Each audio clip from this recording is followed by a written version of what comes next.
I was considered nothing more than the smallest purple gourd growing on the natural vine, almost insignificant compared to the others. But the moment I became aware of my existence, I immediately noticed something strange. There were 6 gourds that had sprouted alongside me, and each of them carried waves of life within, powerful and undeniable. Yet what truly shocked me was what happened next. The instant they sensed my awakening, without even a trace of hesitation, those 6 gourds began pouring their original source energy into me as if it was the most natural thing in the world. And only then did I realize the truth. I had fallen into a deep slumber for an entire million years after becoming this purple gourd, and long before that million years had even passed, those 6 had already awakened, which meant that in their eyes, I was the one who had taken far too long to open my eyes, and because they had absorbed nearly all the nutrients from the natural vine, I, as the youngest, ended up receiving countless benefits instead.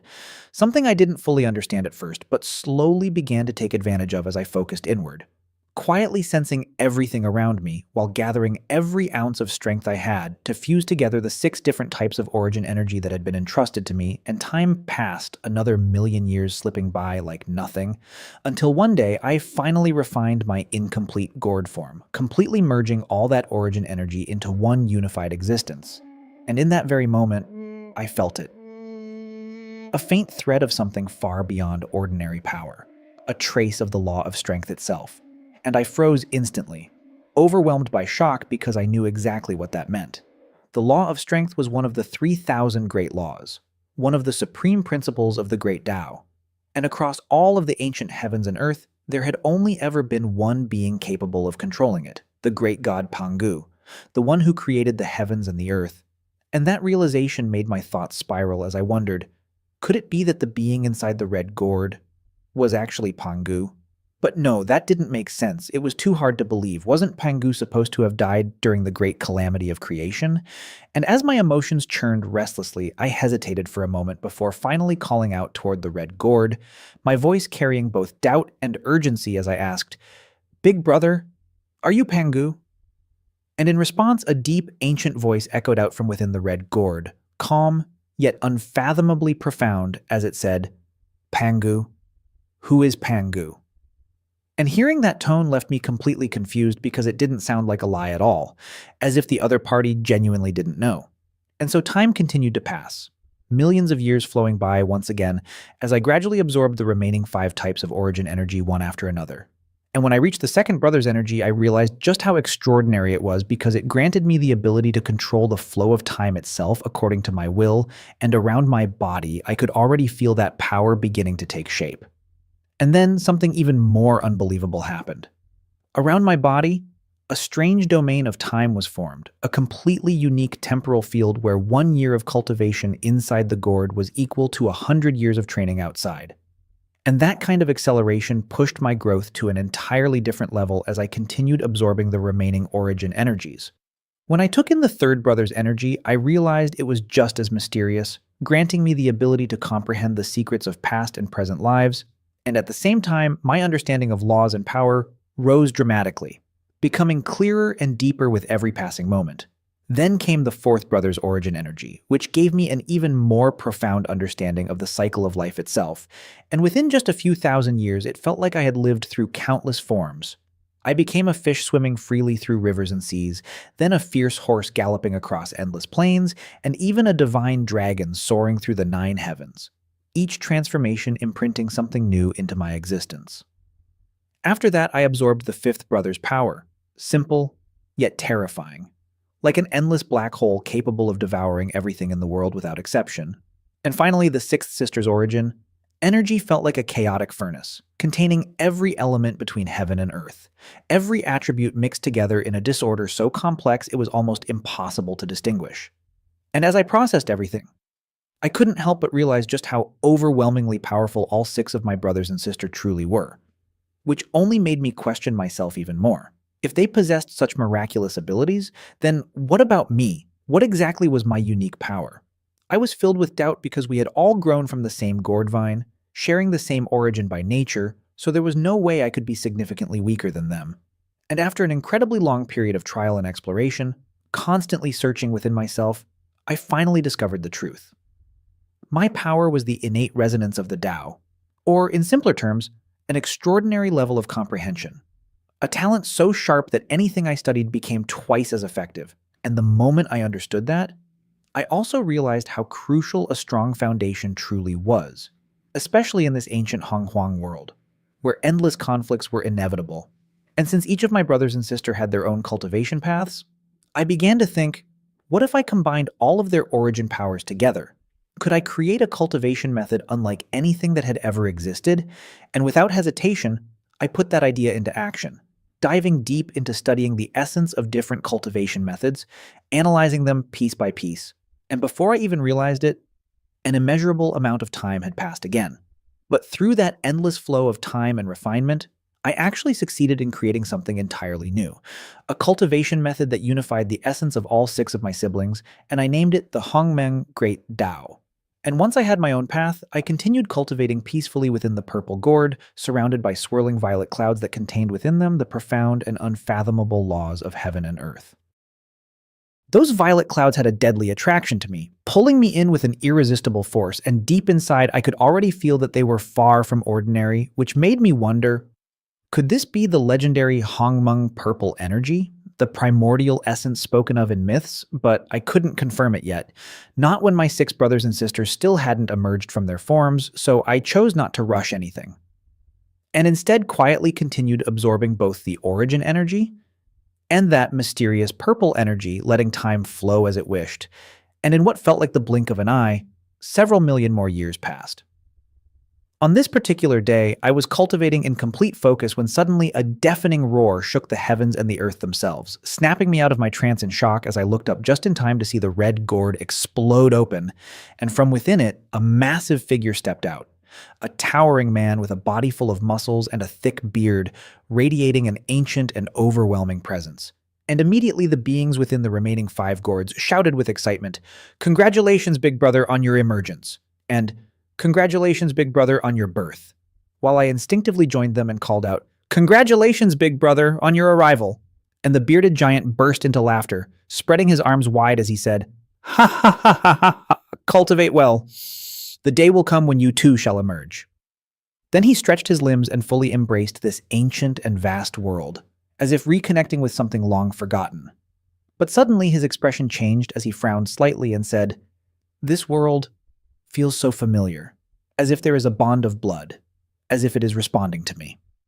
And the moment I heard that, my chest tightened with unease, as a thought crept into my mind, this is bad. What if Big Brother really is Pangu? And even if he isn't the original Pangu, then he must have some deep connection to him. Or worse, he could be Pangu reborn without the memories of his past life. And after that, the bearded giant began walking around the gourd vine, observing everything before eventually returning to his place and continuing his cultivation. But from that moment on, he naturally took on the responsibility of protecting us, his younger siblings, and he even went out to chop wood, building a fence around the gourd vine and creating a massive settlement which he named Gourd Village. And just like that, countless years passed once again, until one day, while the bearded giant had gone out to gather wood, a sudden presence appeared. A mysterious old man with a sacred and otherworldly aura emerged from nothingness right in front of the gourd vine. And as he looked at it, he spoke in admiration. "What a beautiful natural gourd vine. This vine has truly undergone a transformation. It is extraordinary, completely unique." As the old man carefully examined the enormous gourd vine, he muttered softly to himself, his voice low yet filled with curiosity. But before I could fully process his presence, an angry shout suddenly rang out. It was my hot-tempered 5th brother yelling, "Old snake, who exactly are you? What are you muttering about over there?" And the old man didn't seem offended at all. Instead, he looked at the gourds with even more astonishment and said, "These gourds born from this vine, they have actually given birth to living beings. This is an unprecedented phenomenon, something never witnessed before." Then his expression shifted as if something didn't add up, and he continued, "No, this isn't right. There should be 7 gourds on this vine. Why do I only see 6 now? Could it be that one has already emerged and transformed?" And hearing that, even he couldn't hide his shock as his voice rose slightly.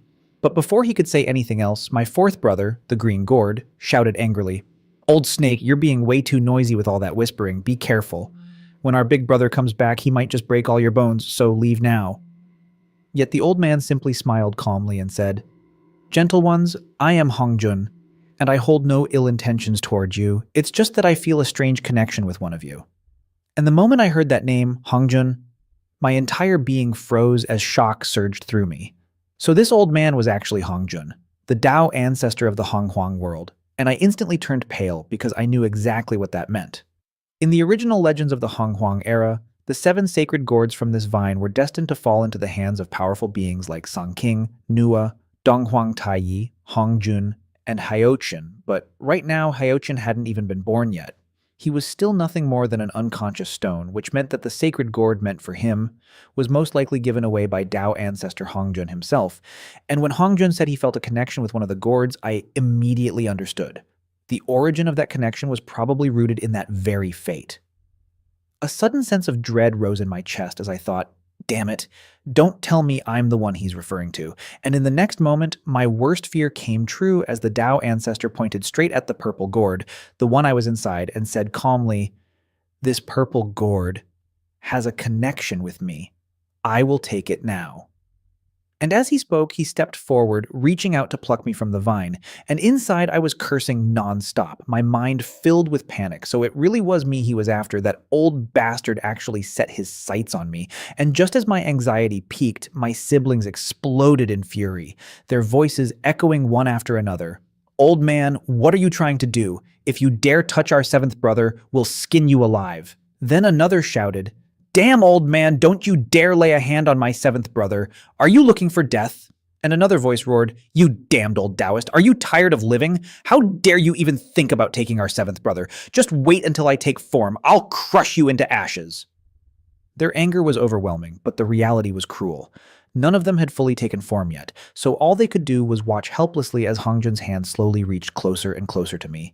And right at that critical moment, when everything felt like it was about to end, a heavy, cold voice suddenly echoed through the air like a thunderclap, freezing everything in place. And Hongjun's hand, which was suspended midair, abruptly stopped as his entire body trembled. As if he had just been locked onto by some ancient and ferocious beast, his muscles tensing with instinctive fear, and then I heard my siblings cry out in relief and anger at the same time. "Big brother, you're finally back. That damned old man is trying to take our 7th brother. Hurry up and deal with him." And when they saw the massive figure that had silently appeared behind the old Taoist, their emotions surged as they shouted together without hesitation, "Big brother, help!" The moment I saw the bearded giant return, I couldn't hold myself back anymore and shouted in joy, my entire being flooding with relief, while the Tao ancestor slowly turned his head toward him, clearly sensing an overwhelming pressure radiating from that massive figure, a pressure so terrifying it made his expression stiffen, because this feeling, he had only experienced it once before, and that was from Pangu himself. After all, the Tao ancestor had been reborn from the 3,000 Chaos Gods, and in that ancient past, he had been among those who attacked Pangu, only to be nearly destroyed by a single swing of Pangu's axe, leaving behind just a thread of his true spirit to survive. And it was only after Pangu created heaven and earth that he managed to enter the Honghuang world and be reborn, which was why now, as he stared at the bearded giant in front of him, he couldn't stop himself from swallowing nervously as a thought echoed in his mind. Damn it! Why does this pressure feel so familiar? Could he be Pangu? But that's impossible. Pangu is definitely dead. Yet even so, he still raised his hands in a respectful salute and said, "Fellow Taoist," only to be cut off immediately as my big brother coldly responded, "You plan to touch my 7th brother?" And Hongjun quickly replied, "I have no such intention, but that purple gourd truly has a connection with me," which only made my brother curse angrily. "Connection my ass!" And in the next instant, his body merged with his weapon as a colossal axe materialized above him, erupting upward before he brought it crashing down toward the Tao ancestor with full force. And at that very moment, that once seemingly rusty giant axe suddenly burst forth with thousands of dazzling lights, as if the entire power of the Honghuang world had been condensed into that single strike. And I couldn't help but feel my heart shake as I thought, damn, this is insanely powerful. It was my first time seeing Big Brother attack, and excitement surged uncontrollably within me, while on the other side, even the Tao ancestor hadn't expected such an immediate and brutal assault, especially not one carrying such terrifying might, because if that strike were to land, everything would change in an instant. If that strike landed, his soul and spirit would be completely annihilated. There was no doubt about it. And on top of that, the aura within that attack felt hauntingly familiar to him. sending a wave of dread deep into his heart, causing the Tao ancestor's expression to change drastically as his face lost all color and his eyes nearly bulged out in shock. And without hesitation, he pressed his hand against his forehead, and in the next instant, a multicolored cloud suddenly appeared behind his head, within which a faint vision of the Hongmeng world could be seen, while outside it, golden pearls, a golden lotus, and a golden lamp began circling rapidly, releasing strands of mysterious light that poured down like rain, forming a radiant barrier that tightly protected his entire body. And as I watched this unfold, I realized this was the first time I was witnessing something like this in the Honghuang world. A battle between the absolute strongest, a peak clash between two unparalleled experts, and I couldn't stop myself from widening my eyes as much as possible, afraid of missing even the smallest detail, and just as expected, in the very next moment, the dazzling light unleashed by that giant axe became unstoppable, crushing everything in its path as all things turned to ash, the divine clouds of light trembling violently under the impact, while countless sacred treasures like golden pearls, lotus, and lamps were scattered in all directions, and the Tao ancestor himself was forced to retreat again and again, his face pale as his throat tightened before he finally coughed out a mouthful of fresh blood. I stared at my bearded big brother in complete shock, while the Tao ancestor looked at him with the same disbelief written all over his face, and behind me, my remaining 5 siblings were already fired up with excitement, shouting all at once, "Amazing! Beat that old man up!" But I just stood there, stunned, barely able to believe what I had just witnessed, because who exactly was the Tao ancestor? He was acknowledged as the strongest being in the entire Honghuang world, and yet now, he had been injured by a single strike from my big brother. And I couldn't help but curse in my mind. Damn, Big Brother is way too powerful, because even if the Tao ancestor hadn't fully reached true sanctification yet, across the entire Honghuang, there were almost no beings capable of making him bleed in just one move. Not even the demon ancestor Luo Hao could accomplish such a feat, which made a dangerous thought resurface in my mind. Could Big Brother really be Pangu? But I immediately rejected it, because Pangu's power was on a completely different level. He had single-handedly swept away the 3,000 Chaos Gods and then created heaven and earth with his own strength, his realm reaching the terrifying stage of being just half a step away from the great Tao itself, only one step away from true transcendence. And yet, looking at my brother now, at his control over the law of strength and the terrifying might he displayed, it felt possible that he might be a fragment of Pangu's divine soul reborn into this world. And that bold speculation made my heart pound uncontrollably with excitement. But before I could think further, the Tao ancestor, clearly shaken, spoke again with urgency. "Fellow Taoist, I truly have no ill intentions. I ask that you stop attacking." But my brother didn't hesitate for even a moment as his cold voice cut through the air like a blade. "Leave." My bearded big brother slowly lowered the giant axe, his eyes sharp like burning flames as he coldly said, "We will meet again." And at those words, the Tao ancestor turned his gaze toward me, the purple gourd I was in, staring intensely for a moment before respectfully saluting my brother, then transforming into a streak of light that vanished into the distance. And once he was gone, my brother casually placed the giant axe at his waist and looked toward us, his younger siblings, asking, "Are you all right?" And we quickly replied, "Big brother, we're fine." But that old man was truly despicable. He even tried to take our 7th brother. Then the orange gourd shouted loudly with anger, "Just wait until I take form. I'll hunt that old man down and beat him to pieces." And the yellow gourd followed immediately, yelling, "That's right, I'll smash his head open too." While listening to them, I couldn't help but feel a bit awkward because that old man they were talking about so casually was actually the Tao ancestor Hongjun, and yet they spoke of beating him as if it were nothing. But when I thought about it more carefully, every one of my brothers and sister was incredibly extraordinary, so maybe, just maybe, they really did have the power to stand against someone like him. And that thought made me start questioning once again the true identities of my siblings. Because after what had just happened with the Tao ancestor, everyone became even more determined in their cultivation, each of them striving to take form as soon as possible. And then, on this very day, 2 powerful explosions suddenly echoed from the gourd vine, shaking everything around us, as I watched in shock while the orange and yellow gourds burst open at the same time, and from the orange gourd, a figure began to emerge. "Don't worry, we'll be back soon," my second brother said with a grin as he pulled the scholar along and turned to leave. But before they could go far, he suddenly stopped, glanced back, and said, "Before we leave, we should set up protection for the village." And as he spoke, he stretched out his hand and fiercely tore through the void itself, instantly causing a massive, multicolored river to erupt into existence, circling once around Gourd village before tightly enclosing it. Yet this river was anything but ordinary. It wasn't made of water at all, but of countless flowing strands of radiant light, and after just a few moments, that immense river settled and transformed, appearing no different from a normal river. Then the third brother smirked and said, "Second brother, don't hog the spotlight. Since you've made your move, I'll show a bit of my ability as well." His voice full of energy as he soared into the sky, his 3,000 strands of hair dancing freely behind him while his hands rapidly traced patterns through the void. And with a loud burst of laughter, another colossal river suddenly appeared, circling the village once before forming an enormous barrier. And just like the first, this river wasn't made of water either, but instead composed of countless shifting scenes, colorful fragments like pieces of reality itself. Though before long, it too faded and disguised itself as an ordinary river. And after completing all of this, the giant man and the scholar exchanged looks and laughed together before stepping forward and disappearing into the void side by side, leaving me staring blankly at the two rivers guarding the village, completely stunned, because the abilities of my second and third brothers were truly mysterious beyond comprehension, and as I looked at them, a thought quietly formed in my mind. Once I take form, I stared at those two rivers for a long time, carefully studying every detail, silently vowing that once I took form, I would definitely analyze them thoroughly. And after that, I returned to my quiet cultivation as days passed one by one, and ever since the giant man and the scholar had left, hundreds of thousands of years had already gone by, yet they still hadn't returned, which made it impossible for me not to feel worried. But strangely, my other siblings didn't seem concerned at all, as if they had absolute confidence in those two.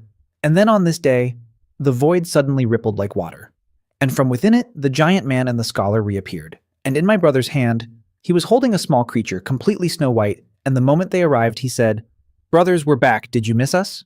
And seeing them return safely, I finally let out a breath I didn't realize I had been holding as I said, "Second brother, third brother, you're finally back." And then the scholar spoke excitedly. "Seventh brother, during this trip we searched for that old Hongjin for a long time, and when we found him, we beat him so badly his teeth scattered everywhere he ran away holding his head. It felt incredibly satisfying." And as he said that, he excitedly threw a fruit-bearing tree onto the ground, and the moment it touched the earth, it instantly took root and began to sprout, blooming with lotus-like flowers so beautiful it almost felt unreal. And in the blink of an eye, it bore 9 golden fruits of different colors, each one faintly revealing 2 mysterious words, Huangjong. I stared at it in complete disbelief, barely even blinking as the thought hit me. Could this be the Huangjong Li, one of the 10 innate sacred roots? My mind was in turmoil like a raging ocean, because that tree, it was actually given by that old Taoist while kneeling and begging for mercy, which meant only one thing. My second brother and third brother had truly beaten the Tao ancestor to that extent, and the shock of it all left me speechless. But before I could even process everything, my second brother casually threw the small white beast onto the ground and said, "Seventh brother, this little thing looks fluffy and pleasant. Just keep it like a dog so you won't feel lonely." But the moment he added proudly, "I am a noble king of beasts," the small creature immediately got angry and let out a roar, clearly trying to protest. Yet before it could finish speaking, it was struck on the head with a sharp flick, causing my brother's eyes to widen as he said coldly, "If you don't want to be a dog, I'll kill you and turn you into soup." And instantly the small beast shrank its neck in fear, swallowing back whatever it was about to say as it trembled while looking at him, making it obvious that it had already been punished harshly before. And so in the days that followed, all of us returned to our quiet cultivation within Gourd village, while the little creature was given the name Xiaoba. And every single day, Xiaoba would think of ways to escape. But it was clearly terrified of the 2 rivers surrounding the village, unable to take even a single step beyond them, and once, it almost drowned after falling into one of the rivers until I pulled it out myself, and from that moment on, it never tried to escape again, instead staying far away from the rivers and obediently remaining within the village. And just like that, several 100,000 more years passed in the blink of an eye, until one day a streak of light suddenly flew in from outside the village, and when it faded, a figure appeared. It was none other than the Tao ancestor Hongjun himself, and from a distance he respectfully cupped his hands and said, "Fellow Taoists, Hongjun has come to visit." And even I could tell that he was wary of the 2 rivers surrounding the village because he stopped far away and showed his respect first. And seeing that, I couldn't help but think, well, this is interesting. That old Hongjun was really persistent, coming back again as if he was just looking for trouble. And as soon as my big brother heard his voice, he rushed out without hesitation. But because the distance was too great and the 2 mysterious rivers still stood between us, I couldn't hear what they were saying. I could only vaguely see my brother holding two butcher knives, shouting aggressively while the Dao ancestor remained cautious on the other side, and in the end, Hongjun had no choice but to retreat once again, flying away into the distance, and only then did my brother return calmly, after which the scholar asked, "Second brother, what does that damned guy want this time?" And my brother replied dismissively, "That old man wants me to go with him to break some kind of Juxian sword formation, but I don't have time for that nonsense. If he wants it, he can do it himself." And the moment I heard that, I muttered under my breath, "Zuxian sword formation. It seems the Dragon Han Great Calamity has reached its final stage." And suddenly my eyes lit up as a thought struck me, and I immediately shouted, "Second brother, third brother, I think you should accept it," which shocked both of them as they turned to me and asked, "Seventh brother, what do you mean? Why would we help that old man?" And I quickly clarified, "I'm not saying you should help Hongjun with his troubles, I'm saying you should take advantage of the situation and seize the treasures. In a war like that, there will definitely be countless deaths and injuries, and at that time, many treasures will become ownerless. If we don't seize the opportunity, won't everything just fall into the hands of that old Taoist Hongjun?" And hearing that, both the giant man and the scholar's eyes lit up with interest as they nodded. "The seventh brother has a point. Let's leave immediately." And as soon as he said that, my second brother grabbed the scholar, and the two of them flew straight out of the village without hesitation, while the rest of us stayed behind to continue our cultivation.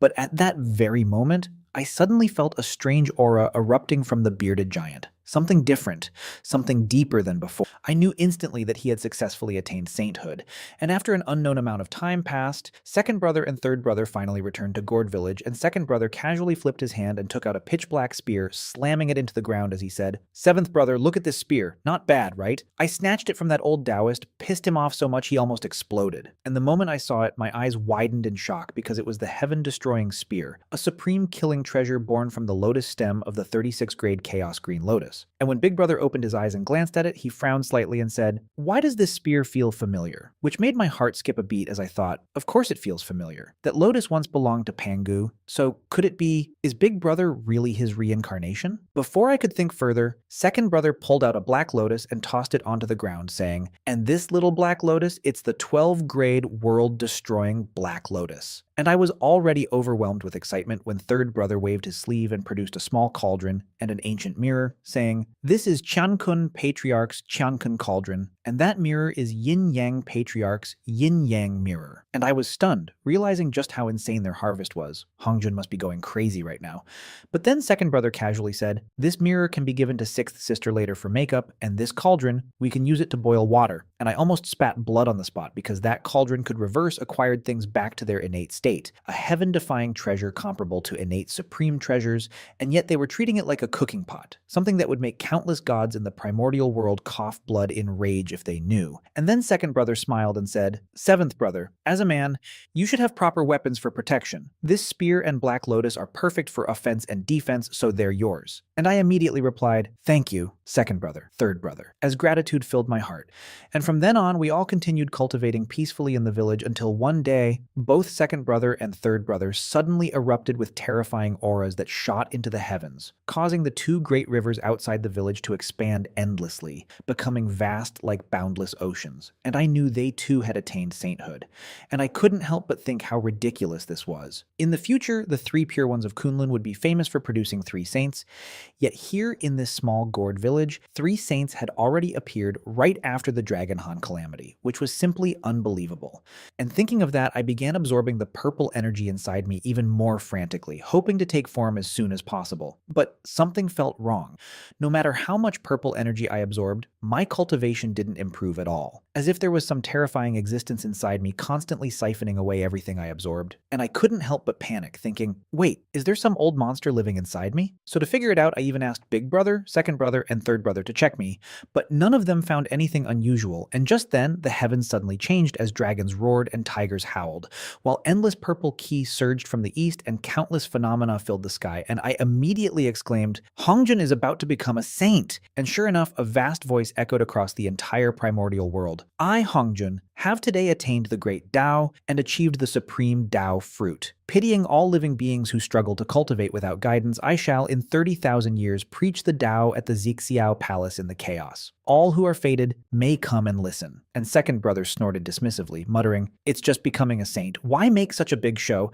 As if we aren't saints ourselves." But right at that moment, purple clouds surged outside the village as an enormous auspicious cloud descended, and standing atop it was Hongjun himself, who said coldly, "Fellow Taoists of Gourd village, it's time we settle our old accounts." And second brother instantly exploded in anger. "Oh, so this old Taoist came looking for trouble? We didn't even go after him, and now he dares come here. He's asking for death." And he grabbed his weapons and rushed out, with third brother following behind, and from inside I could only watch as the two of them dragged Hongjun down from his cloud and started beating him mercilessly on the ground, and the so-called Tao ancestor didn't even have the chance to fight back, and in the end he could only kneel there, holding out 24 blue beads and a purple glowing immortal sword while begging for mercy, and only after taking the treasures did my brothers spare his life, allowing him to flee in utter humiliation. And when they returned, second brother laughed loudly. "That felt amazing, beating that old Taoist is so satisfying," before casually tossing the 24 beads into the nearby river, while third brother swung the sword a few times, found it unsuitable, and also threw it into the river outside the village. And I was almost in tears watching this because those beads were very likely the 24 Dinghai divine pearls, and that sword was probably Hongjun's personal treasure, the Zixiao sword.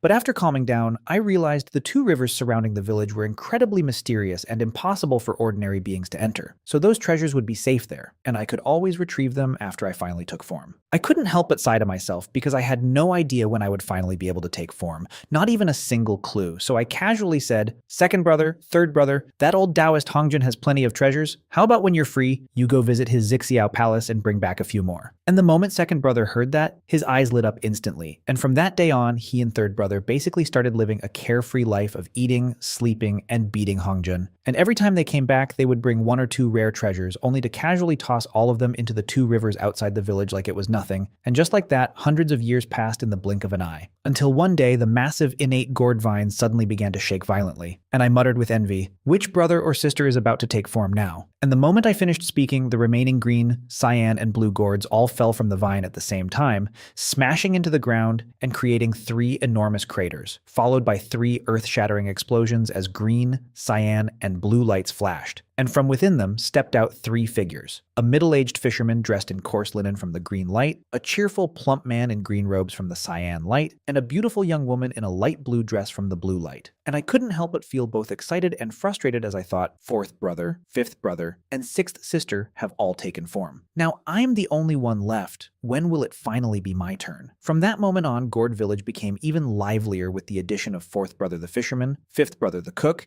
and sixth sister, who everyone secretly called the female demon, and life in the village gradually became bustling. Fourth brother was quiet and rarely spoke, but he loved going out to capture wandering souls and ghosts, then tossing them into a strange 6-colored glowing ring.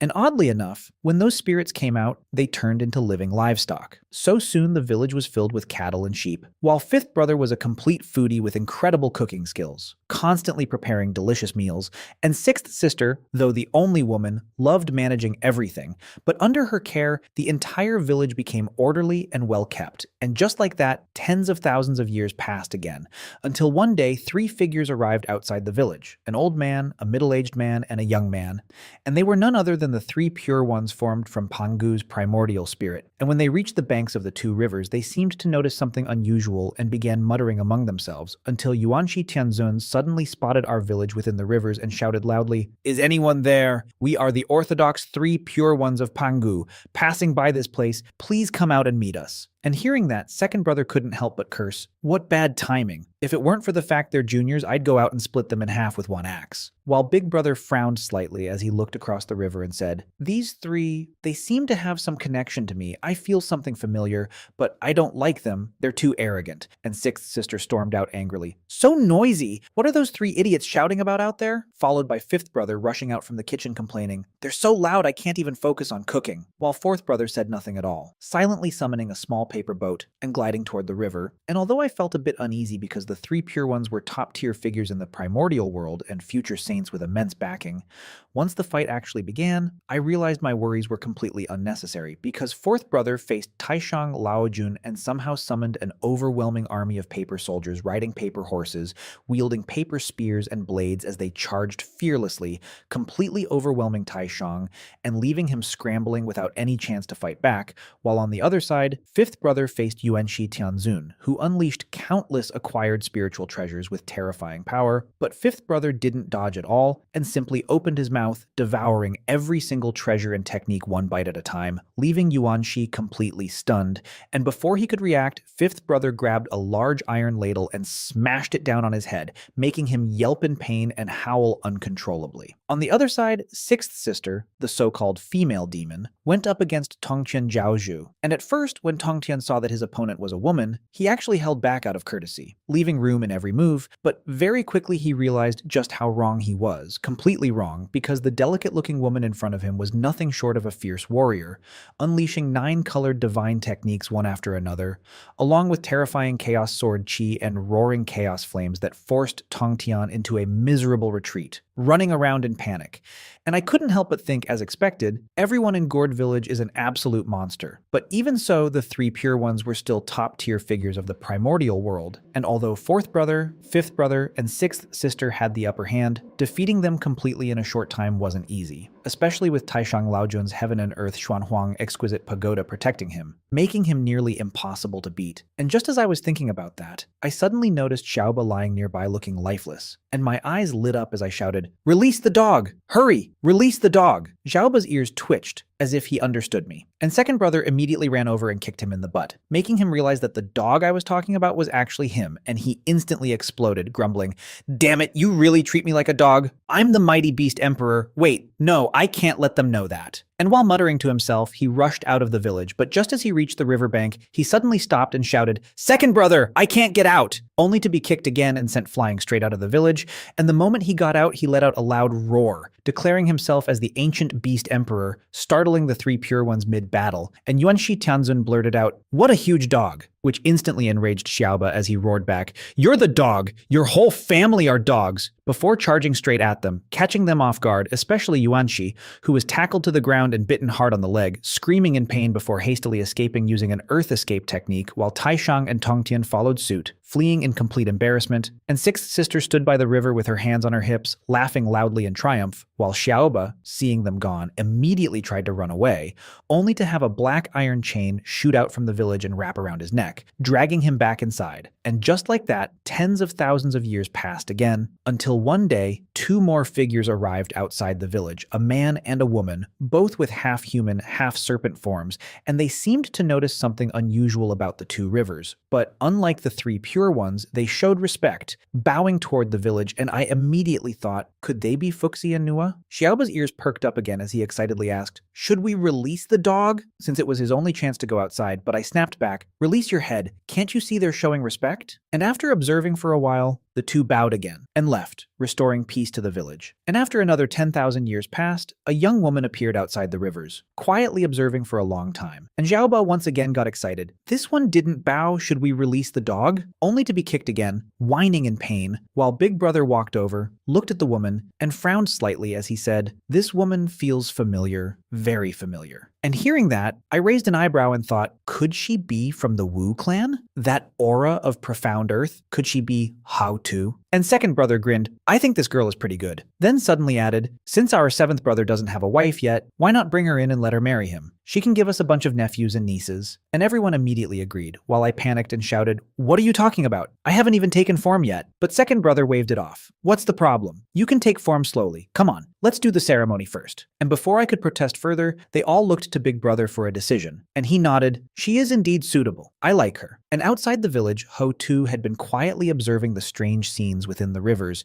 when suddenly a group of my siblings rushed out toward her, startling her as she asked, "Fellow Taoists, what are you doing?" And second brother laughed, "You look great. Come back with us and be our seventh brother's wife." While others added, "Even though our seventh brother hasn't taken form yet, he'll definitely be a great hero in the future. You won't be wronged." And Ho too was completely dumbfounded, thinking, what kind of people are these? Asking me to marry someone the moment they meet me. Before she angrily snapped, "Who would marry your seventh brother, you bunch of hooligans?" But instead of backing off, they laughed even louder. "Oh, she's got quite the temper. I like it." And "Our seventh brother's wife sure has personality," which made her furious as she roared and revealed her true form, charging at them, only to quickly realize that every single one of them was ridiculously strong. Even the seemingly delicate sixth sister was beyond her ability to handle, and before long, she was completely overpowered, tied up, and dragged into the village. And then second brother brought her right in front of me and said proudly, "Seventh brother, look at the wife we found for you," leaving me completely speechless as I said helplessly, "Second brother, I really haven't taken form yet," but he brushed it off. "Doesn't matter, you'll get there eventually. Come on, let's start the ceremony." "No, wait, forget heaven and earth. You should bow to your brothers and sisters first." And just like that, under the chaos of my outrageous siblings, Ho too was forced to marry a purple gourd, me. And as she stood there on the verge of tears, I could only feel equally helpless and frustrated, thinking these brothers and sisters of mine were really overdoing it. And as the days continued to pass, life in Gourd village went on as absurdly as ever. I still remember that moment so clearly, like everything just spiraled out of control in the blink of an eye. On the other side, Scholar third brother and Chef fifth brother were flying straight toward the purple mansion, and just as they were about to arrive, they spotted two strange figures ahead, one tall and skinny, the other short and fat. And I instantly realized those weren't ordinary people. They were none other than the Western sages, Guide and Standard, and the two of them hid outside the purple mansion for a while, silently observing, before suddenly transforming into the exact appearances of Guide and Standard and boldly walking straight into the purple mansion like they owned the place. At that moment, Heavenly Emperor Jun, Supreme One Taiyi, Demon Master Kunpeng, and the 10 great demon beasts were all busy besieging the upper ranks of the purple mansion, while the Eastern King Duke and the 4 mysterious kings were too occupied to notice anything unusual, completely distracted, which allowed Scholar third brother and Chef fifth brother to slip directly into the treasure vault and clean it out entirely before casually walking away as if nothing had happened. But halfway through, they saw a group of demon clan members surrounding a single person, attacking relentlessly. And even though that person was clearly at the end of their strength, they still refused to retreat, fighting like a trapped beast in a desperate struggle. And Scholar third brother suddenly grinned and said, "What a pretty little girl." And Chef fifth brother immediately looked around, confused, asking, Where is she?" And Scholar third brother smirked, pointing toward the person being attacked, saying, "That one. She's disguised as a man, but our seventh brother already has a wife. Otherwise, we could have taken her back and made her his concubine." And Chef fifth brother chuckled darkly and replied, "Well, that's not impossible. How about we save her first?" And just like that, the two of them turned into streaks of dazzling light and rushed forward, sweeping up that disguised girl and bringing her to the top of a mountain, where they finally revealed their true forms. The girl quickly bowed respectfully and said, "Mystic Maiden, thanks the two seniors for saving my life." And Scholar third brother waved it off with a grin, saying, "No need to be polite, no need." But I could tell from the way he was sizing her up that he was seriously considering taking her back as a concubine for me, which honestly left me speechless. And then Chef fifth brother rolled his eyes and quietly pulled Scholar third brother aside, whispering, "Third brother, didn't eldest brother tell us not to cause trouble? If we really bring back another wife for seventh brother, we're definitely getting scolded." And Scholar third brother nodded, glanced back at Mystic Maiden, then tore open the void with Chef fifth brother and disappeared. But just as they were heading back to Gourd village, they suddenly spotted Grand Supreme Elder holding a dragon-headed cane and examining it carefully. And that cane wasn't ordinary at all. It was a treasure given to the Eastern King Duke by Dao ancestor Hongjun. And the moment they saw it, they exchanged a look, and Scholar third brother immediately concealed himself, silently moving behind Grand Supreme Elder before raising his bamboo staff and smashing it hard against the back of his head, catching him completely off guard and knocking him unconscious instantly as his eyes rolled back. And honestly, with Scholar third brother already at the level of a saint while Grand Supreme Elder hadn't yet reached sainthood, knocking him out was effortless. Scholar third brother picked up the dragon-headed cane and turned into a streak of light, flying straight back to the village. And by the time they returned, the burly man and fisherman fourth brother were already there, loudly bragging about how easily they had looted the demon clan's treasury. And I couldn't help but feel excited when I saw Scholar third brother and fisherman fourth brother return, because just from their expressions, I knew this trip had been incredibly fruitful. And when asked whether they had exposed their identities, the burly man said, "Of course not. We ran into two people dressed in Western clothes, one tall, one short, one fat, one thin, and we just transformed into them. There's no way the demon clan will suspect us." And the moment I heard that, I almost burst out laughing, because Guide and Standard were about to take the blame for everything. And sure enough, when Heavenly Emperor Jun and Supreme One Taiyi returned from conquering the Purple Mansion and discovered the treasury had been completely looted. They were absolutely furious, and after questioning everyone, reports came in saying 2 Western monks were responsible, with others claiming they had seen Guide and Standard nearby, and to make matters worse, more news arrived that even the Demon Clan's heavenly treasury had been robbed. And at that point, Heavenly Emperor Jun and Supreme One Taiyi completely lost it, because they had suffered heavy losses in the battle yet gained nothing.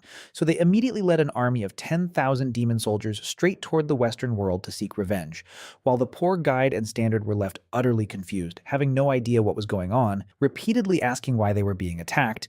But Heavenly Emperor Jun and Supreme One Taiyi assumed they were shamelessly pretending, and in their rage, they ordered a massacre that left the Western world in ruins, with Mount Sumeru shattered and spiritual veins destroyed. And if Guide and Standard hadn't used secret techniques to escape, they might have died right there. Meanwhile, Grand Supreme Elder, who had been knocked out, was furious and roaming everywhere trying to find who ambushed him. And honestly, even I couldn't help but laugh, saying, "What we did is even more shameless than Third Brother," which made Scholar Third Brother glare at me angrily and snap, "Seventh Brother, how am I shameless? I'm not shameless at all, okay?" And I could only awkwardly reply, yeah. Third Brother, not shameless at all. And just like that, life in the village continued to be full of laughter, with Scholar Third Brother often going out, wandering around, telling fortunes, and bringing back all kinds of stories from the outside world. And the more I listened, the more I longed to see that vast and magnificent world myself. So I kept absorbing the purple energy, hoping to transform as soon as possible. And before I knew it, 30,000 years passed in the blink of an eye, until the day Tao ancestor Hongjun began preaching at the Purple Sky Palace again.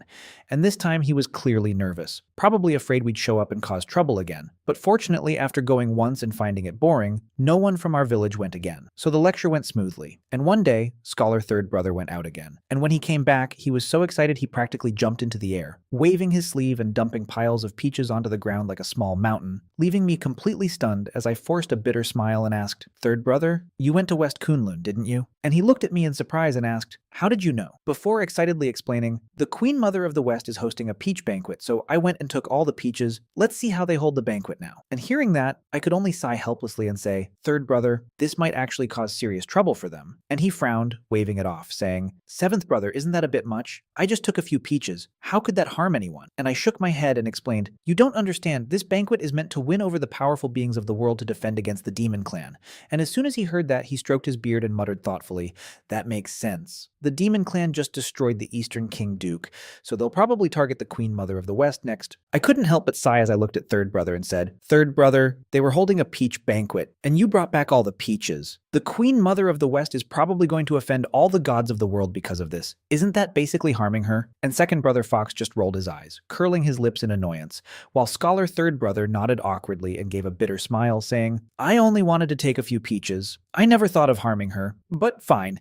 Since this karma started with me, I'll go handle it myself." And with that, he turned and walked out of the village, leaving the rest of us exchanging helpless smiles before returning to our own business. Chef Fifth Brother casually walked up, picked up a peach, took a bite, smacked his lips, and said with a dismissive tone, "This peach tastes so bland, it's not even as good as those yellow plums," before walking away like it was nothing. And inside the purple gourd, I couldn't help but laugh bitterly, because although the peaches were one of the top 10 innate spiritual roots compared to the yellow central plums, they were on a completely different level. The best peaches matured in 10,000 years, but the yellow central plums took 30,000 years to mature and only bore 9 fruits each time, making them incredibly rare, practically the king of spiritual fruits in this world, so of course they couldn't compare.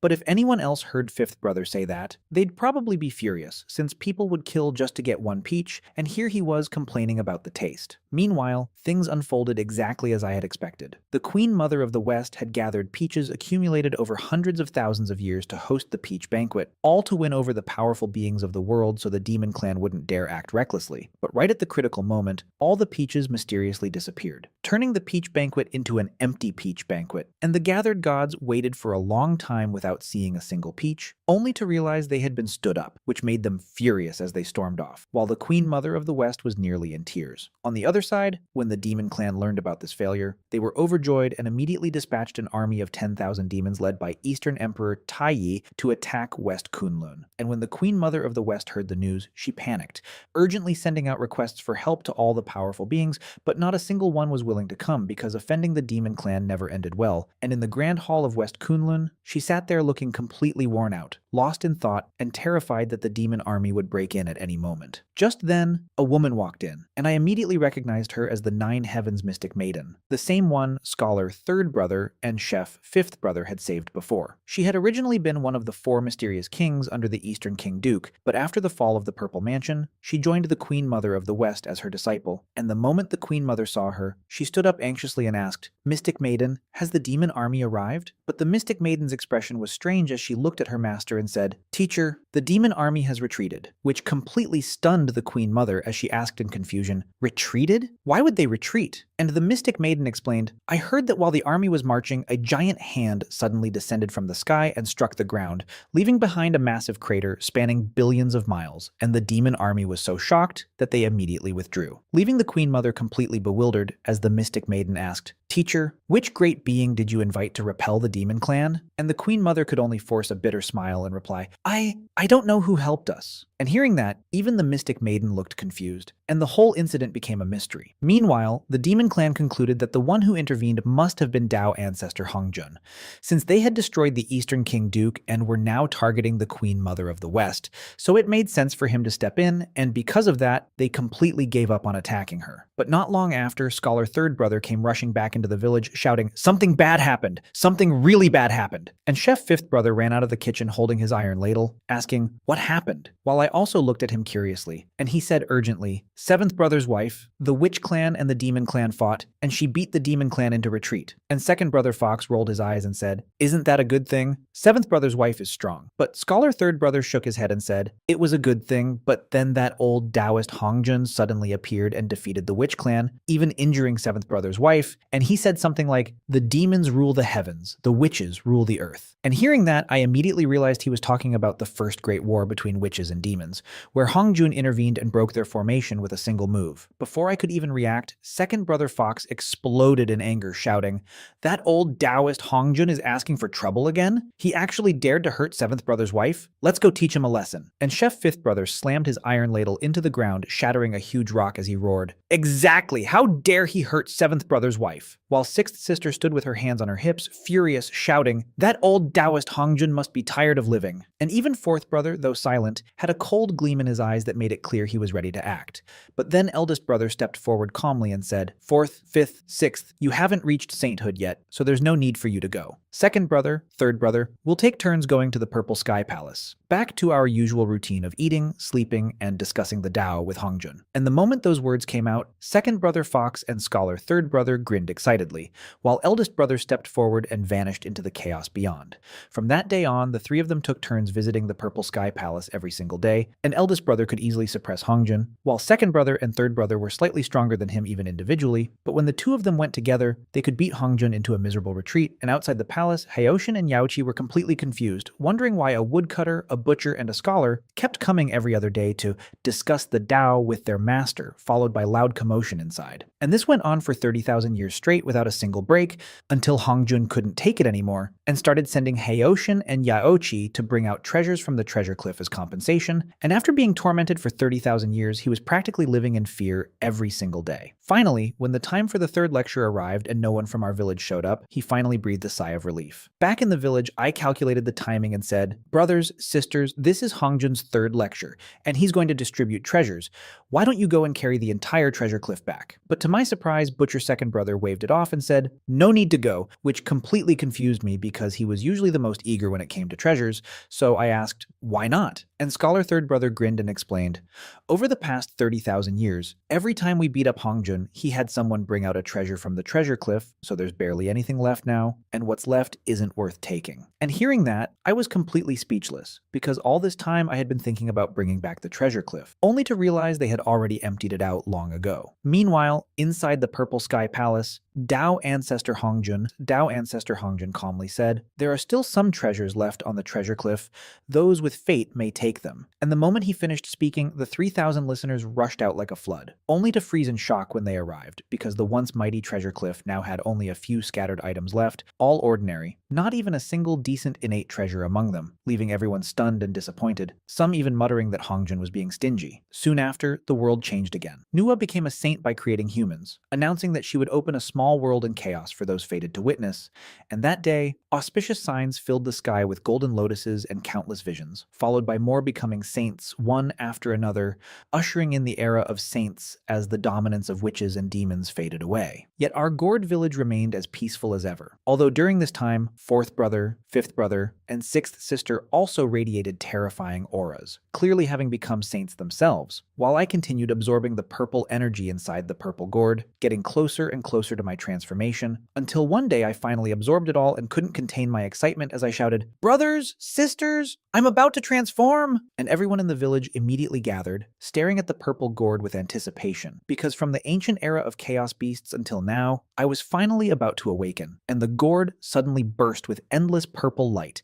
dazzling and filled with Dao aura, before a loud explosion rang out as it broke free from the vine and crashed to the ground, creating a massive crater. Then its lid opened, and a wisp of purple smoke rose, slowly forming into a tall figure. It was me, with clear features, flowing hair, and a purple robe filled with Dao energy. A handsome young man at last. And I felt overwhelming joy as I said, "Brothers, sisters," while sixth sister laughed excitedly, "Seventh brother finally transformed!" And everyone cheered. But just as I was about to speak, a terrifying force suddenly invaded my body, crushing my consciousness into a corner as an endless Dao aura erupted from me, my eyes turning cold and emotionless, every movement filled with the will of the great Dao. And panic surged inside me as I realized, this is bad. The great Dao is trying to take over my body, and no matter how much I screamed, no one could hear me. And I finally understood that the terrifying presence inside me was the incarnation of the great Dao itself, sealed there long ago when the system fused with the gourd vine, and now, at the moment of my transformation, it was trying to seize my body.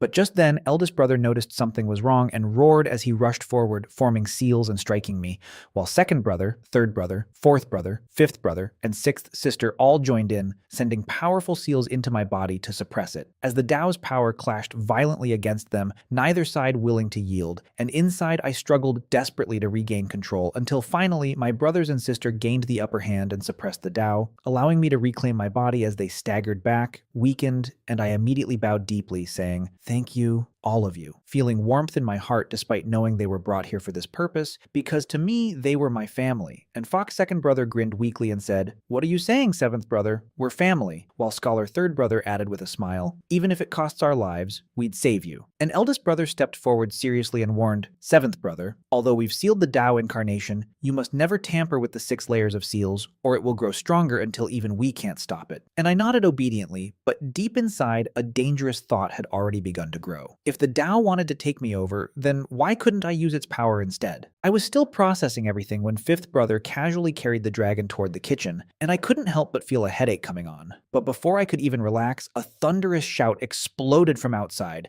"Who dares harm a member of my demon clan?" And in the next instant, a streak of blazing fire shot toward the village, revealing a man in a yellow robe holding a small golden bell spinning in his palm.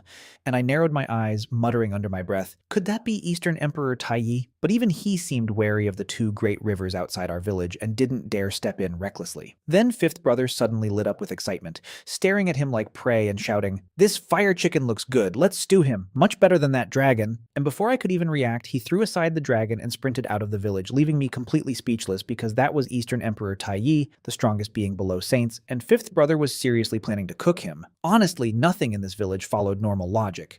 Outside, Taiyi trembled with rage, his body shaking as he shouted, "You thief! Today I will see how you dare stew me!" After all, he was the mighty Eastern Emperor, someone even saints would give face to, Yet here he was being treated like dinner, and he couldn't tolerate it for a second, roaring as he threw the chaos bell into the air, which instantly expanded into a massive bell covering millions of acres, crashing down toward Fifth Brother with overwhelming force.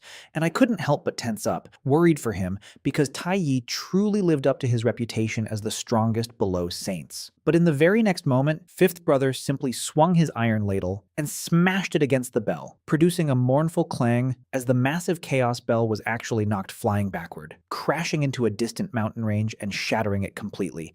And Tai Yi's eyes widened in disbelief, frozen in shock, while Fifth Brother shouted excitedly, "Don't run, fire chicken!" and charged after him. Just then, Eldest Brother's voice echoed, "Fifth Brother, don't kill him!" But Tai Yi was already terrified out of his mind, transforming into his true form, the three-legged golden crow, and flapping his wings to escape in a streak of fire, yet he was still slower than Fifth Brother, who leaped forward, grabbed one of his legs mid-flight, and tore it off in one motion. Just like that, the legendary three-legged golden crow became a two-legged fire chicken, and Fifth Brother happily carried the massive leg back to the village, laughing the whole way, and soon enough, a pot of fragrant golden crow soup was ready. He handed me a bowl with a grin and said, "Seventh Brother, drink it. It's a great tonic." And I forced a smile, taking the bowl and drinking it down, and almost instantly I felt a warm current surge through my entire body, followed by an incredibly intense flame erupting from within me, so powerful it distorted the space around me, and my eyes lit up as I realized, this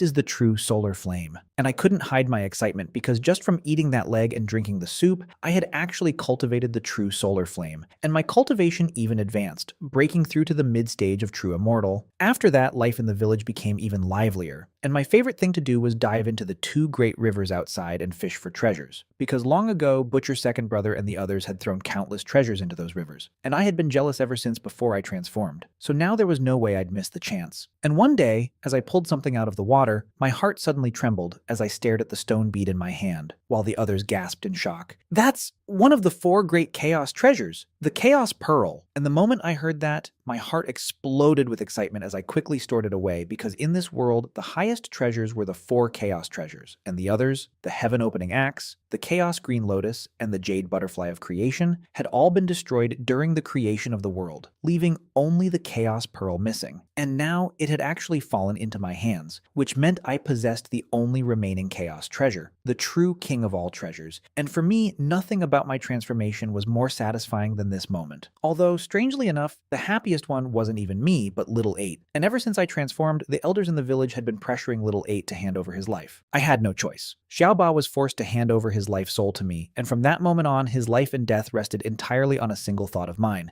though in return he gained the freedom to move in and out of the village whenever he wished. Meanwhile, when I swam in the two great rivers searching for treasures, Xiaoba would just lie lazily beneath the giant willow tree outside the village, sleeping while the river water flowed endlessly. And on that particular day, the sky above Gourd village welcomed a visitor. This person was none other than Tongqian's sect master, one of the three pure ones, and honestly, lately he had been feeling extremely pleased with himself, because although the six saints now stood side by side ruling the great wilderness, among them he was undoubtedly the most dazzling presence, with countless disciples under his intercepting sect, known as the 10,000 Immortals paying homage, making it the undisputed #1 sect in the world. And his disciples were exceptionally outstanding too, especially the four direct disciples, with his chief disciple, Taoist Duobao, already having broken through to the quasi-saint realm, becoming the strongest among the third generation of the Taoist school. Not to mention the 7 immortals of Sui, outer disciple Zhao Gongming, and the 3 Xiao goddesses, all famous figures across the land, and on top of that, Tongqian himself possessed the immortal slaying sword formation, a terrifying killing array that not even 4 saints together could break, practically making him invincible. So he often regarded himself as the #1 saint in existence. With nothing better to do, he rode his Kueox wandering the great wilderness, and without realizing it, he arrived above Gourd village, a place that to him carried a rather embarrassing memory,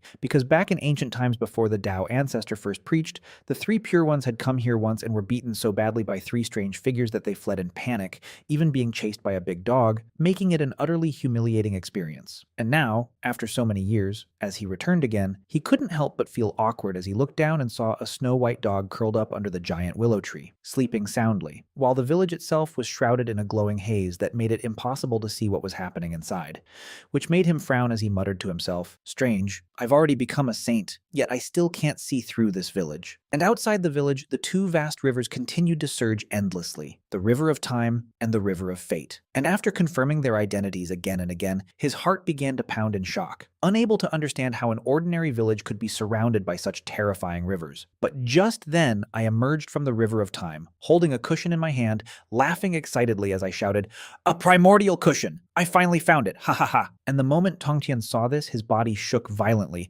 almost falling off his quiox as he stammered in disbelief, because those two rivers were the most mysterious and dangerous existences in the entire world, flowing through past, present, and future, filled with endless danger. Even he, as a saint, wouldn't dare step into them casually, yet here I was, casually swimming inside them, and if he hadn't seen it with his own eyes, he would never have believed it, instantly concluding that my strength must be extraordinary, perhaps even that I was a saint. Meanwhile, I noticed him and called out loudly, "Hey, what are you doing up there? Since you're here, why not come down and have a drink with me?" Because to me, he was the first outsider I had seen in years, and I naturally felt a sense of familiarity. And after hesitating for a moment, Tongtian urged his Kui-ox to descend, but the beast refused to move. Its eyes locked tightly on Xiaoba under the willow tree, letting out low whimpers, and when Tongtian followed its gaze and looked carefully, he was shocked once again, realizing that Xiaoba was actually an ancient ferocious beast, though he couldn't identify exactly which one. He could tell its strength was at least comparable to a quasi-saint, and seeing a dog of that level made his face twitch uncontrollably, while Xiaoba merely flicked his fluffy ears, glanced at him once, and went back to sleep, completely uninterested. Seeing this, I shouted, "Come down! My dog is very well behaved. He doesn't bite." And only after Tongtian smacked the Kui-ox on the head did it tremblingly descend. But even after landing, one of its legs kept shaking, clearly terrified of Xiaoba, which made sense because Xiaoba was actually the emperor of ancient ferocious beasts, the true ruler of all beasts, an existence even older than the ancestral dragon, phoenix, and Qilin, possessing a natural suppression over all beast kind, so it was no wonder the Kui-ox trembled in fear, prompting Tongtian to curse under his breath, "You useless ox, you've embarrassed me. Just wait until we get back to Kunlun Mountain. I'll deal with you," before quickly walking toward me, divine light flickering in his eyes as he tried to probe my cultivation, only to find that he couldn't see through me at all, which shocked him deeply, as if a storm had erupted in his heart. And since he had already suspected I might be a saint after seeing me in those rivers, this only confirmed it further in his mind. Though what he didn't know was that I possessed one of the 4 supreme chaos treasures, the Chaos Pearl, which could conceal everything, even blocking the Heavenly Tao and Great Tao themselves, which was exactly why it had survived since ancient times, and naturally it prevented him from seeing through me. Swallowing nervously, Tongtian cupped his hands and said, "Greetings, fellow Taoist," and I imitated him, replying, "Greetings, fellow Taoist," before we both straightened up. And as I looked at him and then at the Kui-ox behind him, my eyes suddenly lit up as I asked excitedly, "You're Tongtian's sect master, right?" And he nodded openly, saying, "Indeed I am," which made me think, wow, I'm actually calling a saint fellow Taoist, but then I quickly calmed down because when I thought about it, so what if he was a saint? There were 6 saints in this village already besides me, and back in ancient times, the 4th fisherman, the 5th cook, and the 6th demoness had even chased the 3 pure ones around and beaten them down without mercy. "Drink more," I said excitedly as I poured another cup for Tongtian's sect master, and just like that, cup after cup, he and I drank freely, laughing and talking as we finished 300 cups together until the entire jug was empty, and only then did we finally stop. Slightly drunk, he looked at me with a smile and said, "Mobai Taoist, it's getting late, I should take my leave." And I grinned back. "Tongtian Taoist, take care. Next time, I'll brew another fine jug of wine and wait for you to come, and then we'll drink another 300 cups, how about it?" To which his eyes lit up with delight as he replied, "Excellent, excellent. Next time, I will definitely come find you and drink to our heart's content." And as he spoke, he flipped his hand and took out a golden lock, handing it to me with a smile as he said, "I've drunk quite a lot of your wine, Mobai Taoist, so let me gift you this 9 dragons heart-piercing lock. Please don't refuse." And I knew this treasure well. It was a powerful, innate spiritual treasure of the intercepting sect, a high-grade one at that. And once activated, it could summon 9 black jade chains that would bind a person's soul, disperse the 3 flowers above their head, and shatter the 5 energies within their chest, something Tongtian usually carried with him at all times. So I was honestly surprised that he was willing to give it to me, but I happily accepted it and said, "In that case, I won't refuse, but just this once." And he nodded as he said, "Take care, Taoist," before bidding farewell. We had gotten along extremely well, so without hesitation, he mounted his Kui-ox and headed back to Kunlun Mountain. And when he arrived, Supreme Elder Lord and Primordial Heavenly Venerable were already sitting together discussing the Tao. So he stepped forward and cupped his hands, saying, "Greetings, Elder Brothers," to which they returned the gesture. But suddenly, Primordial Heavenly Venerable noticed that the Tao aura around Tongtian had become incredibly dense, and his cultivation cultivation had clearly improved, so he let out a light gasp and said, "Third brother, your cultivation has advanced quite a bit." And Tongtian just grinned and replied, "Oh, it's nothing," though Primordial's face twitched slightly before he said, "Third brother, how about we discuss the Tao?" And Tongtian immediately agreed, "Excellent, excellent," and the three of them sat together. But during this discussion, Tongtian spoke eloquently and confidently,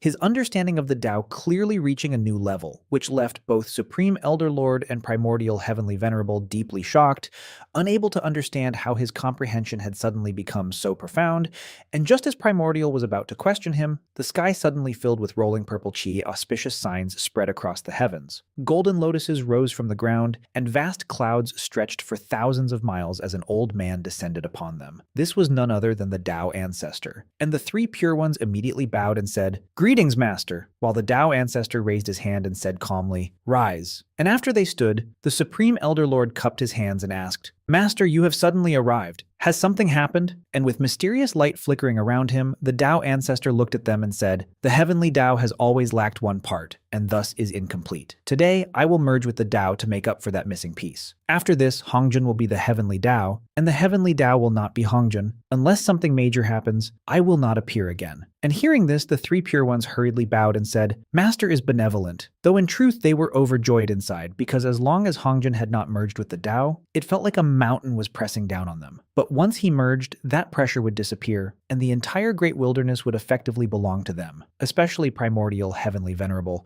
whose desire for authority was strong, wishing even more for this to happen soon. Then the Tao Ancestor looked at them and said, "Before I merge with the Tao, I will pass on to you a divine ability," which immediately made their eyes light up, and he continued, "This technique is called the Purple Firmament Divine Thunder. Extremely powerful. You must cultivate it well." And as he spoke, he began explaining the method of cultivation, but the technique was incredibly complex and profound, so much so that even the three Pure Ones found themselves completely confused, unable to grasp it fully, and after finishing, the Tao Ancestor looked at them and asked, "Do you understand?" Which made them all feel awkward as the Supreme Elder Lord smiled bitterly and said, "To be honest, Master, I only half understand. There are still parts that are unclear," and both Primordial Heavenly Venerable and Tongtian Sect Master nodded and cupped their hands in agreement, prompting the Tao Ancestor to nod slightly and say, "This Purple Firmament Divine Thunder is extremely intricate. If I still had enlightenment tea, I could brew some for you, and perhaps you would comprehend it. But whether you understand or not depends on your own fate." And with that, he disappeared, leaving the three of them to continue pondering the technique,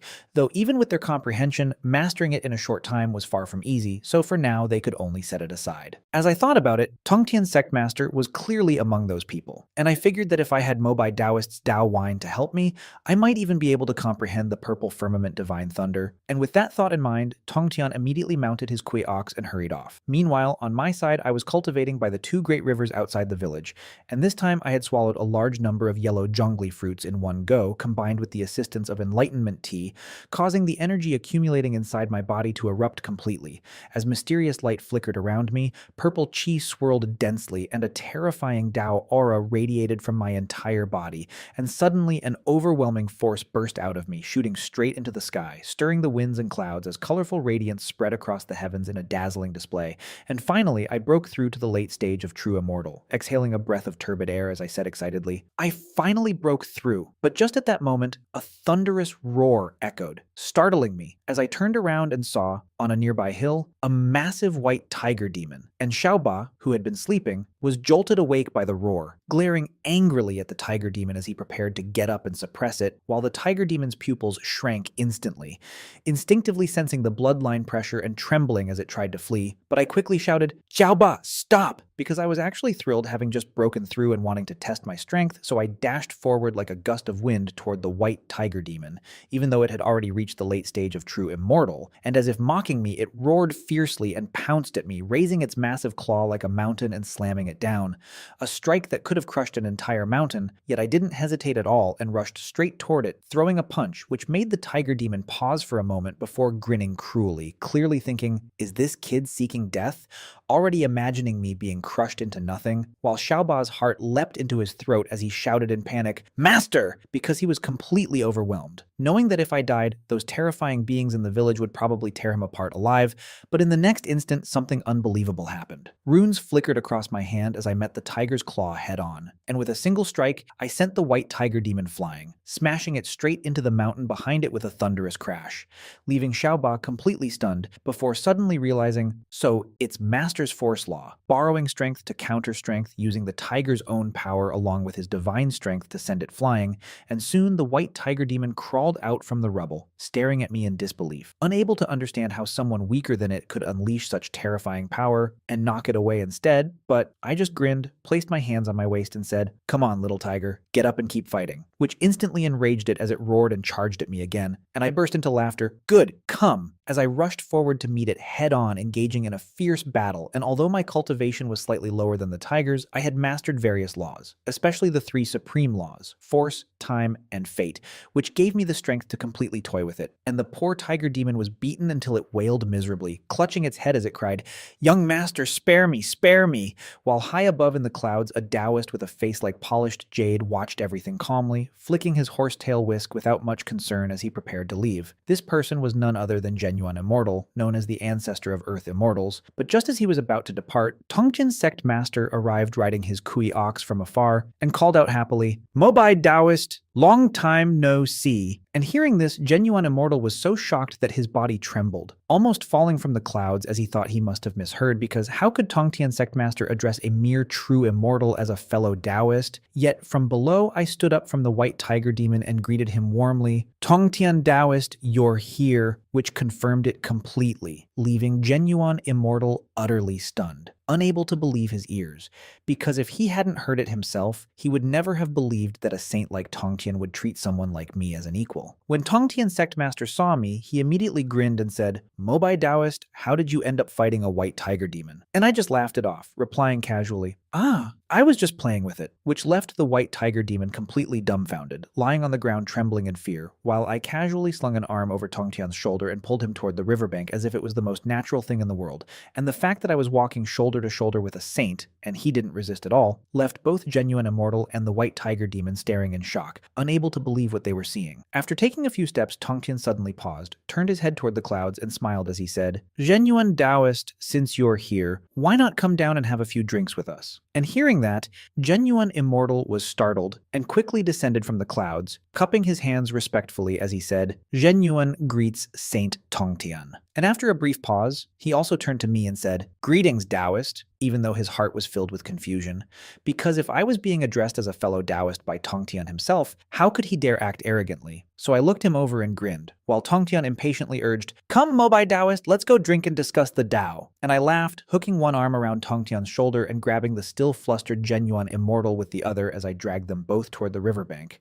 And as soon as the three of us left, the white tiger demon scrambled to its feet and fled at top speed, shouting in panic, "I'm moving! I'm moving!" Then with a flick of my hand, I took out a pot of tea along with 3 cups, preparing to pour some for Tongtian and Genuine, but Tongtian immediately waved it off and said, "Forget the tea, that stuff is bitter, nothing beats wine," clearly only interested in my Tao wine, so I shrugged and said, "All right then, you two wait here, I'll go into the village and get some wine." But just as I poured half a cup of tea for Tongtian, I paused and smiled. Wait, and at that moment, the rich fragrance of the tea drifted into his nose, causing his eyes to widen as he swallowed and asked, This is enlightenment tea?" Because when the Tao ancestor had previously taught them the purple firmament divine thunder, he had accidentally mentioned that his enlightenment tea was gone, implying that it originally belonged to him, and back then the 3 pure ones didn't dare ask further, unsure whether it had been given away or taken. But now that the enlightenment tea had appeared here in Gourd village, in my hands, how could Tongtian not be shocked? So I simply nodded and said, "Yeah, I think it's enlightenment tea," which made him stare at me in disbelief as he asked, "Mobai Taoist, where did you get this enlightenment tea?" And I casually replied, "Oh, my elder brother got it from an old Taoist." And hearing that, Tongtian nearly slipped off his seat, his face filled with shock, because just moments ago, he had assumed the tea was gifted to me by the Tao ancestor, but now I was saying it had been taken from an old Taoist. And who else could that be but the Tao ancestor himself, which meant my so-called elder brother was capable of taking something from the Tao ancestor, a thought so absurd that Tongtian couldn't help but doubt me as he asked hesitantly, "Mobai Taoist, it was really taken, not given?" And I looked at him in confusion, not understanding why he was so fixated on this, and said plainly, "Taken, not given." And seeing that I didn't seem to be lying, his heart shook even more as he thought, then doesn't that mean Mobai's elder brother is even stronger than the Tao ancestor? This village is truly unfathomable. While I looked at him suspiciously and asked, "Tongtian Taoist, what's wrong with you?" And he quickly laughed it off awkwardly, saying, "Nothing, nothing. Mobai Taoist, pour me some tea," which made me roll my eyes as I said, "Didn't you just say you don't drink tea?" And his face immediately flushed as he chuckled awkwardly. "Well, I didn't know it was enlightenment tea. Actually, having some tea sounds pretty good, don't you think?" And Genuine Immortal quickly nodded along. Yes, drinking some tea is quite nice, because after all, this was enlightenment tea. The legendary tea that could bring one into a mysterious state of enlightenment, allowing cultivators to come into close contact with the very origin of the Tao and greatly enhance their understanding of techniques and divine abilities, especially since its effect was strongest the first time and gradually weakened afterward. I knew that if word got out about something like this, enlightenment tea wouldn't even count as just one of the top 10 innate spiritual roots in the Great Wilderness anymore, but when it comes to opportunities, you have to lower yourself when needed. And honestly, for someone like me who had been treating enlightenment tea and all kinds of spiritual fruits like daily meals, I simply couldn't understand why Tongtian Sect Master and Genuine Immortal were reacting so intensely. So, without thinking much of it, I poured each of them a cup of enlightenment tea, and Genuine Immortal, with trembling hands, lifted the cup and said, "Thank you, Taoist," before drinking it in one gulp, while Tongtian was far more straightforward, not saying a word as he tilted his head back and drank it as well. Then I grinned and said, "Take your time drinking. I'll go get some wine," and headed toward the village, crossing the two great rivers, and the moment I left, the two of them instantly realized what I meant. Take your time drinking meant that entire pot of enlightenment tea was theirs, and almost at the same time,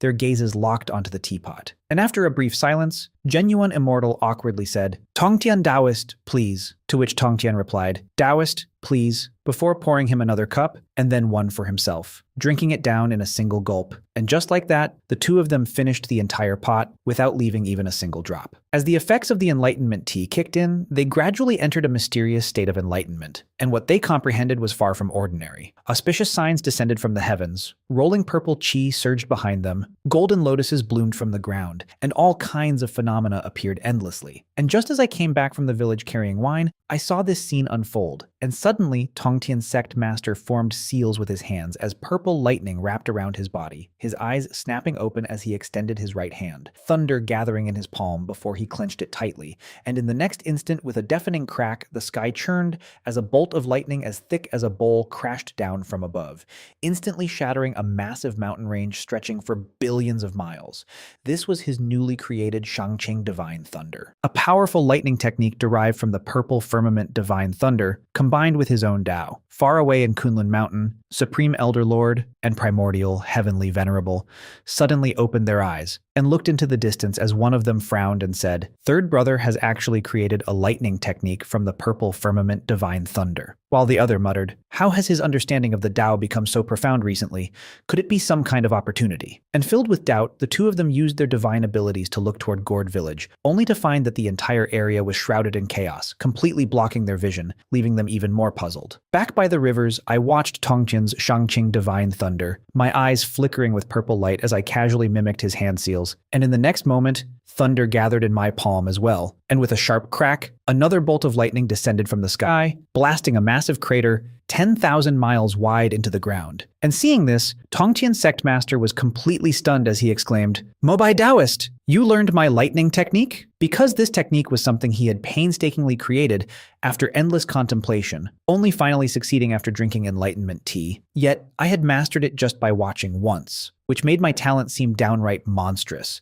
And I simply smiled at him and asked, "Tongtian Taoist, this lightning technique is quite powerful. What's it called?" And he replied, "It's called Shangqing Divine Thunder." Mobai Taoist, have you studied lightning techniques before? Staring at me intently, to which I just grinned and said honestly, "To be honest, I've never touched lightning techniques before." And hearing that, his face twitched violently as he looked at me like I was some kind of monster and said, "Mobai Taoist, you're truly a freak of nature," which made me roll my eyes and retort, "Tongtian Taoist, why are you insulting me?" Before casually explaining that everyone in Gourd village had their own talents, The woodcutter elder brother specialized in the Tao of force, the farmer second brother had deep insights into time, the scholar third brother understood fate, the fisherman fourth brother mastered reincarnation, the cook fifth brother excelled in devouring, and the demoness sixth sister cultivated the Tao of chaos, while I, because I carried the great Tao within me, was naturally quick at learning anything, which was why I could grasp the Shangqing divine thunder so easily. Just then, Genuine Immortal opened his eyes, and a stream of green qi emerged from his body, transforming into a figure identical to him, his evil corpse, before merging back into him, and as he stood up, he waved his sleeve and casually collected an ancient star from the sky into it. Clearly having gained tremendous benefits from the Enlightenment Tea, not only slashing out his evil corpse, but also comprehending a powerful divine ability, the famous sleeve universe. And seeing this, my eyes lit up as I immediately imitated him, waving my sleeve to absorb a massive mountain range stretching billions of miles into it, then releasing it again with another wave, which left Genuine Immortal utterly stunned, his voice trembling as he struggled to speak, while Tongtian just smiled bitterly and said, "Genuine Taoist, stay calm," though even Genuine could only force a helpless smile. Then I walked over carrying my purple gourd, grinning as I said, "Sorry to keep you waiting, Taoists. Come, let's drink." But Genuine Immortal quickly waved his hands and said awkwardly, "Well, I'm not very good with alcohol. How about we drink tea instead?" Clearly still thinking about the Enlightenment Tea after benefiting so much from it. And hearing that, Tongtian immediately interrupted, "Genuine Taoist, I suggest you take that back." Tongtian's sectmaster kept giving Genuine Immortal meaningful looks and said, "Better to drink wine." But Genuine, not understanding at all, still insisted, "I prefer tea," clearly thinking Enlightenment Tea was the better choice. So I just grinned and said, "All right, since Genuine Taoist likes tea, I won't force it. Come, Tongtian Taoist, let's drink." And as I spoke, I opened the purple gourd and filled his cup to the brim, and in that instant, a rich fragrance carrying an extremely dense Tao aura spread through the air, not inferior to Enlightenment Tea in the slightest. If anything, it was even more profound, and the moment Genuine smelled it, his Tao heart became clearer than ever before, causing him to stare straight at Tongtian's cup in shock as he exclaimed, "This wine?" While Tongtian smiled faintly and said, "Genuine Taoist, I didn't lie to you. Why don't the three of us drink together?" And hearing that, Genuine immediately swallowed his pride and said, "Then, could I join you?" Even though just moments ago he claimed he didn't drink, which left me completely confused as I said, "Didn't you just say you don't drink?" And his face flushed red as he stammered, "Well, I just want to share a drink with you both." So I laughed and poured him a cup, and with trembling hands, he lifted it and drank it in one gulp. And the moment the Tao wine entered his body, it felt entirely different. If Enlightenment Tea allowed one to comprehend the heavenly Tao, then my Tao wine allowed one to touch the great Tao itself. And in this era where the great Tao had withdrawn and cultivators could only follow the heavenly Tao, that single sip made Genuine Immortal feel a trace of the great Tao's flow, a sensation so mysterious it left him both awed and overwhelmed. And even his cultivation began to rise subtly, causing him to exclaim in delight, "Amazing," before hurriedly asking, "Mobai Taoist, could I have another cup?" As he held out his cup with an almost pleading expression, and I just smiled and warned him, "This wine is good, but don't get greedy. It's not ordinary wine, it's Tao wine. Even saints would get drunk from it." To which he nodded repeatedly, of course, I won't overdo it." Though the moment I poured him another cup, he immediately drank it down again. And soon the three of us were laughing and drinking together in high spirits, enjoying ourselves immensely, and perhaps feeling a bit embarrassed after receiving so many benefits from me. Genuine Immortal flipped his hand and took out 10 crystal clear fruits, saying proudly that they were none other than ginseng fruits, one of the top 10 innate spiritual roots. And hearing that name, even Xiaoba, who had been sleeping under the willow tree, perked up his ears and stared straight at the fruits on the stone table, while Genuine stroked his beard and smiled, and I picked one up and took a bite, finding it sweet and refreshing as a warm current spread through my body. Though that was about it, since I had already eaten many yellow jungly fruits before, so I didn't feel much difference. I was just curious about the taste. But when I noticed Xiaoba staring at them, I grinned and waved my sleeve, using my power to lift 5 of the fruits and send them flying over to him. And Xiaoba was overjoyed as he shouted, "Thank you, Master!" before devouring them happily, while both Genuine Immortal and Tongtian Sect Master were left completely stunned, unable to believe what they had just seen because these were ginseng fruits, rare treasures that most people would never even see, let alone eat. And yet I had casually fed half of them to my pet, which was simply unbelievable. Even the Kui ox looked on with envy, giving Tongtian a resentful look as if to say, "Look at someone else's master compared to you." The difference is heaven and earth, causing Tongtian's face to twitch as he pretended not to notice. While Genuine Immortal, on the other hand, couldn't help but feel that I was belittling his gift, his expression turning. I casually shared shared them with Xiaoba, only to unintentionally offend him, forcing me to apologize and bring out even rarer huangjongli fruits, which completely stunned both him and Tongqian, making them realize the absurd difference in value. And after clearing the misunderstanding, we returned to drinking, and as Tongqian stared at the fruits, unable to hide his desire, I simply laughed and said, "If you want them, just take them." I casually waved my hand and said, "There are still plenty of these in the village. No one even eats them. They've piled up in baskets." And the moment Tongqin Jiaozhu and Zhen Yuanzi heard that, they exchanged a glance, and I could clearly see the bitterness in their eyes. It hit them hard. So they silently put away the huangjongli fruits, and the three of us continued drinking, cup after cup, finishing an entire gourd before I stood up and said, "Wait here, I'll go get more wine," then ran straight back to the village. After I left, Zhen Yuanzi shook his head with a wry smile and said, "Mobai Taoist is truly mysterious to possess Tao wine, enlightenment tea, and huangjongli, such divine items," while Tongqian pointed at the two rivers beside them and said, "Zhen Yuanzi, take a closer look at these rivers. Do you notice anything?" Zhen Yuanzi frowned and looked carefully, and the longer he stared, the more his expression changed until it was filled with shock. Then he looked back at Tongqian and said, "These rivers," and Tongqian nodded bitterly. "Yes, they are the river of fate and the river of time," which made Zhen Yuanzi's face twitch again as he recalled. So just now, Mobai Taoist was running across them, and Tongqian gave a helpless smile. "That's why I said he's not simple," making Zhen Yuanzi nod heavily, murmuring that I was impossible to comprehend. Not long after, I returned with the wine, and we sat down and drank again, until finally they stood up, cupped their hands, and said, "Mobai Taoist, we will take our leave." And I laughed freely. "Take care, come back next time and we'll drink another 300 cups. Then Zhen Yuanzi smiled and said, "If you ever get the chance, come visit me at Wuzhuang Temple on Longevity Mountain." But I scratched my head and replied, "My brothers and sisters don't let me go too far from the village, but someday I'll definitely visit." And with that, the two of them left. On the way back, Tongqian rode his Mount Kui Niu and suddenly glared at it, saying, "You seem quite dissatisfied with me." And Kui Niu hurriedly replied, "Master, you misunderstand. How could I be dissatisfied?" But Tongqian snorted, "Good, at least you know your place. By the way, I saw you still had 2 ginseng fruits left," which made Kui Niu panic and shout, "Master, those are mine!" While on the other side, Zhen Yuanzi returned to Wuzhuang Temple, where a voice called out, "Zhen Yuanzi, are you inside?" And when he went to greet the visitor, he saw a refined man in a red robe smiling gently. It was none other than his close friend Hongyun Laozu. "Hongyun Taoist, you're here, please come in," Zhen Yuanzi said warmly. And after they entered, Hongyun casually told a disciple to fetch some ginseng fruits, then sat down and chatted. And when Zhen Yuanzi mentioned, "I recently met a very extraordinary person," Hongyun became interested and asked, "Oh, what kind of person?"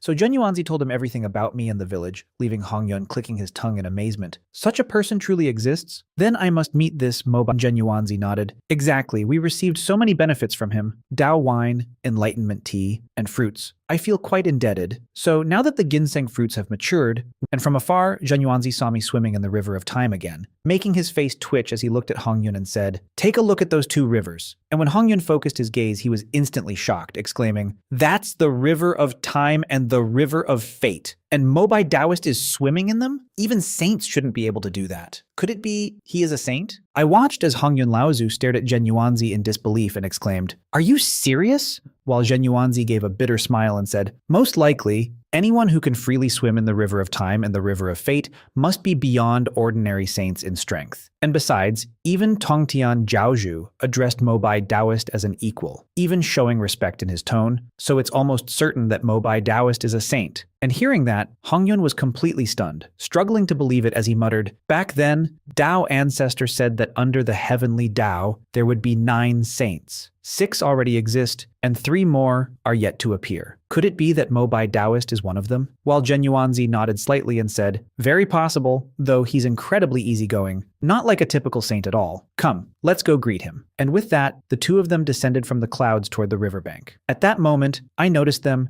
and jumped out of the river of time, laughing as I said, "Zhen Yuanzi Taoist, it's been a while. Hope you've been well." And he quickly cupped his hands and replied, "Very well. Very well, thank you for asking." Then I turned my gaze to Hongyun, sizing him up before smiling. This must be Hongyun Taoist. And he immediately returned the greeting respectfully. But I waved it off and said, "No need to be so formal." Yet suddenly my expression changed as I looked at him carefully and said, "Hongyun Taoist," which made his heart skip as he asked nervously, "Did something happen?" And I frowned slightly and said in a serious tone, "You might be facing a bloody calamity soon, fortunately." And before I could finish, both he and Zhen Yuanzi were stunned, clearly not expecting me to say something like that right away, and Hongyun's expression expression darkened, while Zhen Yuanzi awkwardly tried to smooth things over. But I clicked my tongue and said, "I'm serious. I specialize in fate. Look at your complexion. Dark clouds over your face. This is a sign of great misfortune." Because I knew very well, with my grasp of the laws of time and fate, and the knowledge from my transmigration, that his future involved being surrounded and killed, so I was genuinely trying to warn him. Seeing my serious face, Zhen Yuanzi began to worry and immediately started calculating, but the karmic threads were too complex, so I said, "My third brother is an expert in divination. I'll bring him." And without waiting, I dashed back to the village. While behind me, Hongyun's temper was already flaring, his face turning cold as he looked at Zhen Yuanzi and said, "Is this the person you were talking about, who greets someone by saying they'll face disaster?" But Zhen Yuanzi remained serious, pointing toward the river of fate and saying, "Look at that river." And when Hongyun looked, his expression gradually turned solemn as he recognized it. And Zhen Yuanzi added, "Perhaps Mobai Taoist isn't speaking without reason. Maybe he saw something in the river of fate," which made Hongyun's face twitch as he forced a bitter smile and said, "I've always been kind to others, never wronged anyone. How could I face such a calamity?" Yet Zhen Yuanzi replied firmly, "Fate is something you can't ignore." And just then I came running back, dragging along a scholar, my third brother, who loved nothing more than fortune-telling. And as soon as he arrived, he began carefully examining Hongyun from head to toe, treating him almost like a subject of study, and after a long moment, he finally stopped.